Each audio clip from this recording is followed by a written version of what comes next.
So hello family, कैसे हो आप लोग। होप करता हूँ आप सब लोग बढ़िया होंगे।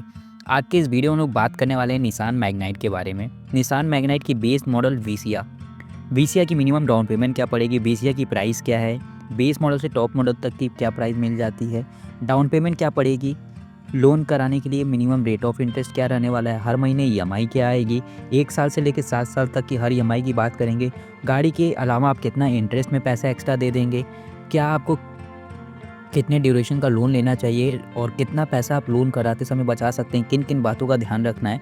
वीडियो के अंत तक बने रहिएगा, आपको proper information finance detail review रहने वाला है वीडियो मिल जाएगा। एंड चैनल पे नहीं तो भाई इसको प्लीज़ सब्सक्राइब कर लीजिएगा, ऐसे ही कार से रिलेटेड इंटरेस्टिंग रिलेटेड कार की प्राइस और minimum down payment finance detail video पाने के लिए। सो गाइस, सबसे पहले निसान मैग्नाइट की वीसिया मॉडल आपके सामने खड़ी है। टोटल 18 वेरिएंट आते हैं मैग्नाइट में एंड 5 कलर ऑप्शन मिल जाते हैं। मात्र 5.99 लाख से बेस मॉडल से स्टार्ट होती है Magnite and top model 7 lakh तक जाती है ex showroom price. And guys, यहाँ पे आपको जो मैं 7 लाख बताया हूँ टॉप मॉडल, ये 11.5 लाख रुपीज़ टॉप मॉडल रहने वाली है। वीसिया की जो ऑन रोड प्राइस है ये 7 लाख रुपीज़ रहेगी और वीसिया की जो प्राइस रहने वाली है ये आपको 5.99 lakh rupees ex showroom cost करेगी।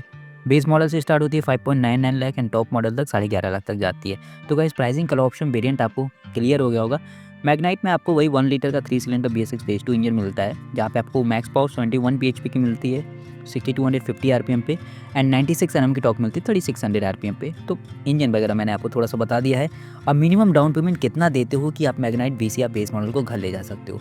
तो भाई देखो, अगर आपका सिविल रिपोर्ट बहुत बढ़िया है तो मात्र 80,000 रुपीज़ दे के आप मैग्नाइट वीसिया को अपने घर लेके जा सकते हो।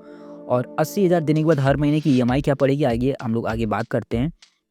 6.2 लाख रुपीज़ 80,000 देने के बाद आपका रहने वाला है प्रिंसिपल अमाउंट और रेट ऑफ इंटरेस्ट आपका 8% का रहेगा, क्योंकि अभी आरबीआई काफ़ी ज़्यादा हाई रेट ऑफ इंटरेस्ट पे बैंक्स को फंड है वो प्रोवाइड कर रही हैं। तो अगर आप कम से कम डाउन पेमेंट 80,000 दे रहे हो तो 1 साल से लेकर 7 साल तक की क्या ईएमआई आई आगे हम लोग बात करते हैं वीडियो में। तो भाई अगर आप 80,000 देते हो और 1 साल का टेन्योर चूज़ करते हो, टेन्योर मतलब लोन का ड्यूरेशन, जैसे आप 12 महीना का लेना चाह रहे हो, 24 महीने का, 36 महीने का, तो ये टेन्योर होता है। तो 80,000 दे के 1 साल का टेन्योर चूज़ करोगे तो मात्र 54,000 आपका हर महीने की ईएमआई आएगी 54,000 और इंटरेस्ट पेबल अमाउंट होगा, जो कि मतलब आपका प्रिंसिपल अमाउंट जो है 6.2 लाख। इसके अलावा आपको जो इंटरेस्ट का अमाउंट देना होगा ये 27,000 है और 6,47,000 गाड़ी की टोटल कीमत है। अब गाड़ी की ओवरऑल प्राइस सही तो 6,47,000 में डाउन पेमेंट को प्लस कर दीजिए तो गाड़ी की ओवरऑल प्राइस निकल के आ जाएगी। एंड गाइस, अब बात कर लेते हैं 2 ईयर का। अगर आप 2 साल का टेन्योर चूज़ करते हो तो 28,000 रुपीज़ आपकी गाड़ी की ईएमआई रहने वाली है, 53,000 इंटरेस्ट पेबल अमाउंट होगा और 6.73 लाख रुपीज़ गाड़ी की प्राइस हो जाएगी। वीडियो के आगे बढ़ते पहले मैं आपको एक चीज़ बता देता हूँ कि गाइस, अगर आप जैसे जैसे टेन्योर बढ़ाएंगे वैसे वैसे ईएमआई का अमाउंट तो रिड्यूस होगा, लेकिन इंटरेस्ट पेबल अमाउंट बढ़ता जाएगा। तो इसमें आपको करना क्या है कि भाई आप अपना जो इंटरेस्ट का पैसा है 2 तरीके से बता सकते हो, या तो टेन्योर को कम करो या तो डाउन पेमेंट को बढ़ा दो। तो भाई थोड़ा सा और टाइम लेके सेविंग कर लो तो डाउन पेमेंट बढ़ जाएगा भाई, थोड़ा सा वेट, क्योंकि आप भाई महंगी गाड़ी ले रहे हो, सोच समझ के लेना है बहुत ज़्यादा। लास्ट में ऐसा ना हो कि आपका काफ़ी सारा पैसा चला जा रहा है इंटरेस्ट में, आप परेशान हो रहे हो। तो जो चीज़ बाद में सोचना है वो पहले सोच लो एक बार। इसीलिए मैं फाइनेंस आपको डिटेल बता दे रहा हूँ कि कितने डाउन पेमेंट देने पे कितना इंटरेस्ट जाएगा आपका, जिससे कि आपको ये समझने में आसानी हो मैक्सिमम आपको टेन्योर कितना चूज़ करना है। मैं तो बोलता हूँ भाई 4 ईयर तक मैक्सिमम है, उसके ऊपर जाना बेकार होता है, ठीक है। और दूसरी चीज़ कि रेट ऑफ इंटरेस्ट। अब रेट ऑफ इंटरेस्ट भाई यहाँ पे आप बचा सकते हो अपना और कम कर सकते हो। जैसे कि मैं बताता हूँ, आप कार फाइनेंस कराने जाओगे डीलरशिप पे, वहाँ पे बहुत सारे फाइनेंसर बैठे रहते हैं या फिर सेल्स पर्सन बोलते हैं मेरे पास फाइनेंसर है, मैं फाइनेंस करा दूंगा। तो वहाँ पे गाइज आपको क्या करना है कि उनसे कोटेशन ले लेना है।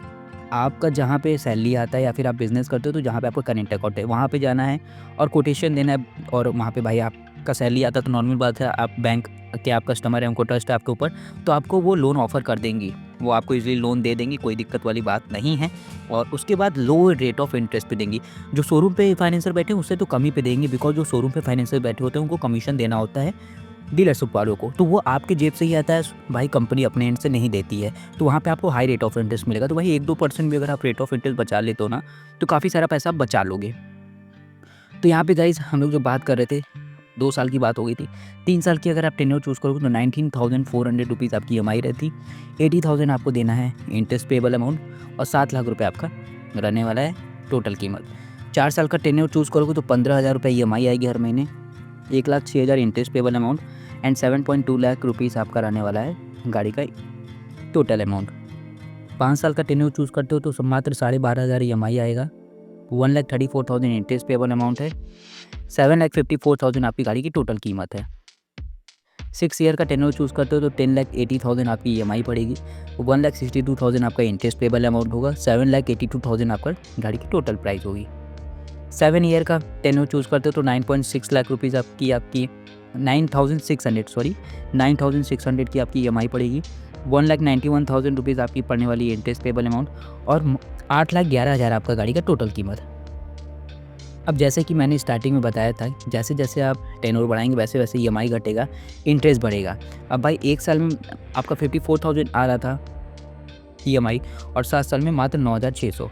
1 साल में मात्र आप 27,000 दे रहे थे इंटरेस्ट का पार्ट, लेकिन आप 7 साल में दे रहे हो अप्रॉक्स मोटा 2 लाख रुपया। तो ये आपको समझ के रखना है भाई, जिसमें आप कंफर्टेबल जोन में रहो तो वो ज़्यादा बढ़िया रहेगा, बाद में पछताने से बढ़िया है।